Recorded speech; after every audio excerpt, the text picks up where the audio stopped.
4 iPhones, and the decision has never been tougher than this year, because Apple has shaken everything up. The regular iPhone 17 is suddenly almost as good as the Pro. The iPhone Air looks like it's from the future, but comes with surprisingly many compromises. And the Pros? They really have to work hard this year to justify the price tag. In this video, I will show you exactly which of these 4 iPhones is the right one for you. By the end, you will know exactly which one to buy or which one to skip. Before we get into the details, let's briefly go through the entire lineup. We have the iPhone 17, the base model. Same starting price of 949 euros as last year, but now with 256 GB of storage instead of 128 GB. For most people, this is the sweet spot. Then the iPhone Air, the completely new one. 999 euros for the thinnest iPhone ever. It looks incredible, but spoiler alert, it's not for everyone. The iPhone 17 Pro is 100 euros more expensive than last year, but also starts at 256 GB. For that, you get an aluminum unibody instead of titanium and new vapor chamber cooling. The iPhone 17 Pro Max, the flagship, keeps the same price as before. And in addition to the Pro features, it has a large display and bigger battery. The crazy thing is that this year, the differences between the models are smaller than ever. Yet so specific, the choice ultimately depends entirely on you. So let's go through it category by category. Let's start with the design, because this is where the models differ the most. The iPhone Air is without question the highlight, at least visually.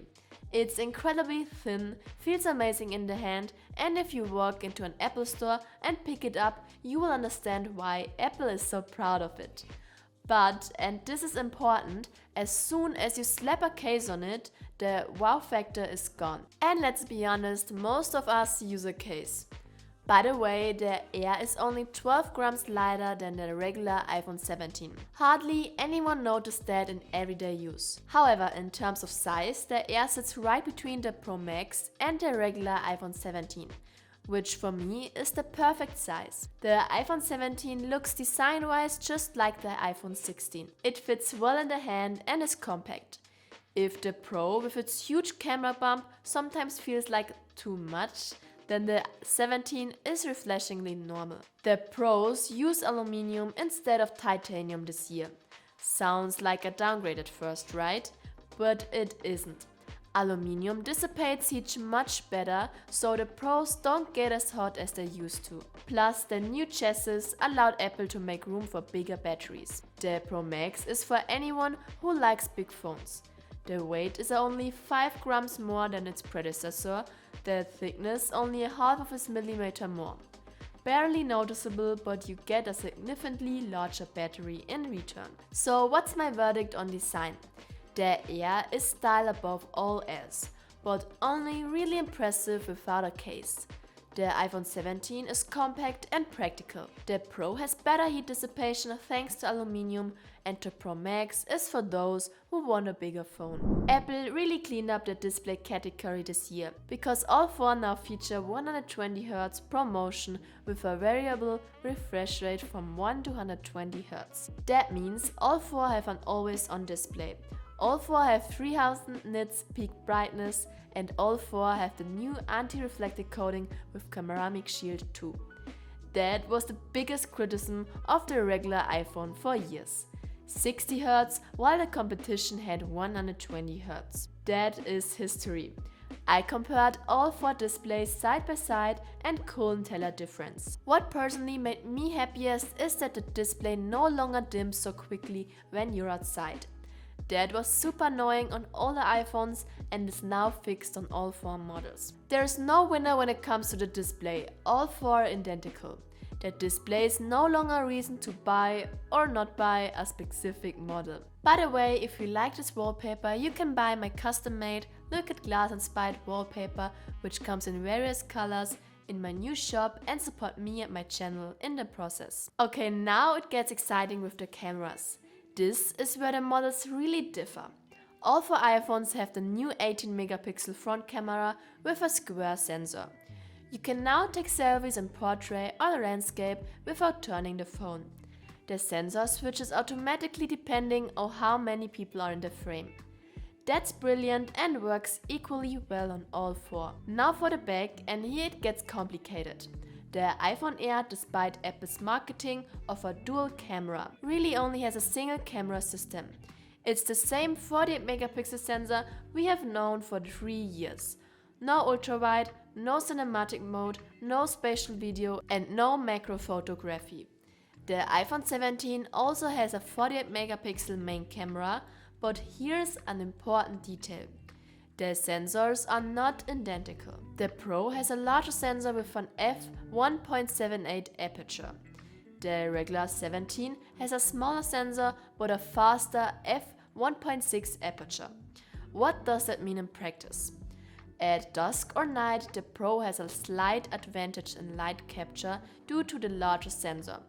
In everyday life, honestly, the difference is barely perceptible. And the ultra-wide, it is identical on both. 48 megapixels with the same sensor, the same aperture and 120-degree field of view. The Pros additionally have the 48 megapixel telephoto lens, 4 times optical zoom, which can crop to 8 times. Plus all the Pro video features like Apple Log, ProRes and 120 fps. Now, the honest question. Do you need telephoto? Personally, I like shooting with the 4 times zoom, especially when traveling.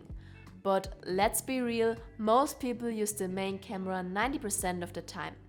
And on the regular iPhone 17, that's almost as good as on the Pro. So the verdict on cameras, the Air is for people who don't care about cameras. The iPhone 17 offers 90% of the Pro quality for significantly less money. Pro and Pro Max are only if you really need the telephoto or Pro video features. Next up is performance. The iPhone 17 has the A19 chip. Air, Pro and Pro Max have the A19 Pro. But the difference is smaller than you think. In terms of CPU, literally no massive difference. The A19 has 1 less GPU core, which means about 18% less graphics performance. But only in 3D apps and demanding games. Did I notice this in everyday use? No. Maybe after 20 minutes of intense gaming, the Pro gives marginally better performance, but nothing dramatic. But here's the twist with the iPhone Air. Even though it has the A19 Pro, Apple disabled 1 GPU core and limited the compute chips. Why? Because all the chips are stacked in that thin camera plateau and it gets hot there fast. The Air could actually be slower on the sustained load than the regular iPhone 17 with the weaker A19. The Pros benefit massively from the new vapor chamber cooling and the aluminum chassis. Sustained performance, meaning power over a longer period, is the best here. Perfect for gaming, video recording and professional apps. My verdict on performance: the iPhone 17 is more than enough for 99% of users. The Air has worse sustained performance despite the Pro chip. And the Pro and Pro Max have the best consistent performance thanks to better cooling. Battery life is where it gets really interesting for daily use. The iPhone Air has the worst battery life in the lineup with only about 3150 mAh and around 7 to 8 hours of mixed use. Apple advertised 27 hours of video playback, but that's with downloaded videos, low brightness and everything else turned off. Real life looks different. It's no coincidence that Apple introduced a massive battery pack just for the Air right after the presentation. With the battery pack, the Air matches the video playback of the Pro Max without a pack, but then it's thicker and heavier than the Pro Max. The iPhone 17 sits solidly in the middle with about 3700 mAh and 10 hours of mixed use, which is on the level of many other Pro models.